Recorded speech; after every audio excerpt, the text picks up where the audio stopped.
Gawat, warning dari Malaysia untuk Tito yang optimis pilkada tekan penyebaran COVID. Apakah optimis karena ada cukong? Menabur bunga dilarang. Bawaslu sudah terinfeksi. KPU sudah terinfeksi, termasuk komisioner dan ketuanya. Calon kepala daerah sudah terinfeksi. Kampanye pun sudah terlihat langgar protokol. Bahkan libatkan keluarga Jokowi. Namun, Tito tetap optimis pilkada bakal tekan penyebaran corona. Saya bingung, bagaimana logikanya ini? Di video ini, akan saya awali dari pembahasan cukong. Viral video dari dua perwira TNI aktif yang mengungkapkan unek-uneknya melihat kondisi bangsa Indonesia hari ini. Video tersebut diunggah oleh akun Facebook Anton Permana yang dikutip dari Gelora.com pada 3 Oktober 2020. Disebutkan bahwa dua perwira TNI dalam video adalah Kolonel Suraji dan Kapten Infanteri Gerardus Borlaks. Setelah kemarin ratusan purnawirawan TNI turun gunung, sekarang perlahan namun pasti para juniornya pun mulai berani tampil menyuarakan kebenaran untuk menyelamatkan bangsa ini. Dan ini pasti ada resikonya. Salut dan bangga buat para prajurit TNI kita. Komando, tulis Anton Permana. Dalam salah satu video anggota TNI yang memakai baret hitam dan mengaku sebagai salah satu dosen di Kodik Latal Center Nafis, yang menceritakan bagaimana negara Indonesia saat ini dalam penguasaan cukong.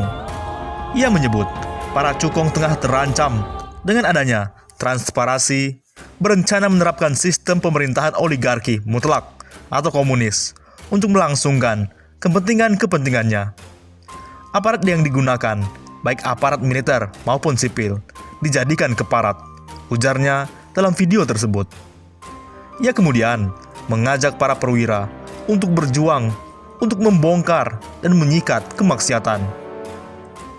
Di video yang lain, TNI Baret Merah yang mengaku perwira senior pasukan khusus membenarkan apa yang disampaikan oleh Kolonel Suraji. Kita dikendalikan oleh orang-orang dan oknum-oknum yang di luar bangsa ini, jelasnya. Oleh karena itu, jangan lagi ngotot, apalagi optimis terhadap pilkada di masa pandemi. Ini warning dari Malaysia. Gara-gara pilkada COVID-19 meroket, kita juga harus belajar dari tetangga kita ini, walaupun kadang terjadi gesekan-gesekan. Malaysia mengalami lonjakan kasus harian tertinggi corona COVID-19 sejak Juni 2020. Ini terjadi pasca pemilu daerah yang dilakukan di Sabah. Otoritas melaporkan ada 260 kasus baru pada Kamis 1 Oktober 2020. Sebanyak 118 berada di Kalimantan, di mana negara bagian Sabah berada. Ini adalah angka yang mengkhawatirkan, kata Direktur Jenderal Kesehatan Nur Hisham Abdullah, sebagaimana ditulis Bloomberg. Melihat peningkatan baru-baru ini, sekarang berpusat di daerah bagian Sabah dan Kedah. Tapi sepertinya, sekarang kami juga menemukan klaster baru di negara bagian lain. Hal ini membuat Perdana Menteri Muhyiddin Yassin memikirkan kembali rencananya untuk menyerukan pemilihan cepat. Nah, inilah yang harus Indonesia pelajari.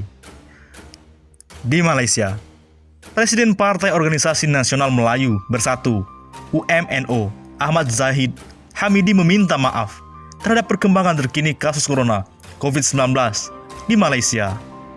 Pasalnya, perkembangan COVID-19 di Malaysia merisaukan karena pemilu daerah pilkada di negara bagian Sabah. Nah, ini perlu juga menjadi pelajaran bagi kita Indonesia. Pejabat meminta maaf.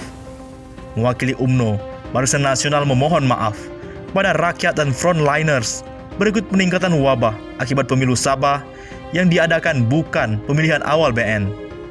Anggota BN pada pemilu Sabah perlu mematuhi SOP Kementerian Kesehatan, katanya dikutip dari PRFM News ID di Adri Antara, Jumat 2 Oktober 2020. Balik ke Indonesia. Di sini, malah viral. Konser musik Cakada. MUI marah. Protokol kesehatan dilabrak. Pilkada semakin menakutkan. Melalui video berdurasi 1 menit yang diterima dari Sekretaris Jenderal Majelis Ulama Indonesia MUI Pusat, Anwar Abbas, dan telah beredar luas.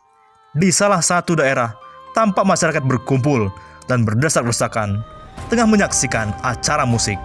Dalam video itu bergambar konser musik yang didominasi baju merah-merah, mirip salah satu partai politik. Itu terjadi di daerah Wakatobi, Sulawesi Tenggara, tepatnya dalam acara deklarasi calon bupati dan wakil bupati Wakatobi. Jangan tanya saja, baju merah itu partai siapa? Atas dasar itu, Anwar Abbas memohon kepada pemerintah untuk menunda waktu pelaksanaan pilkada serentak. Sebab kata dia, lebih banyak mudorotnya ketimbang manfaatnya.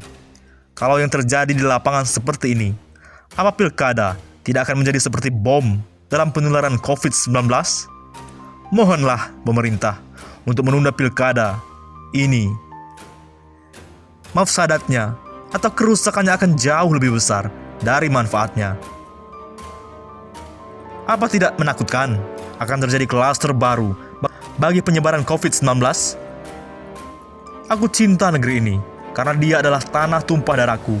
Tapi aku takut sekali melihat video ini karena sudah terbayang olehku ledakan COVID-19 tinggal menunggu waktu.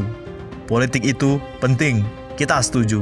Tapi nyawa bangsaku lebih penting lagi menurutku dari itu, tuturnya. Selamatkan ya Tuhan, negeriku dan bangsaku. Amin.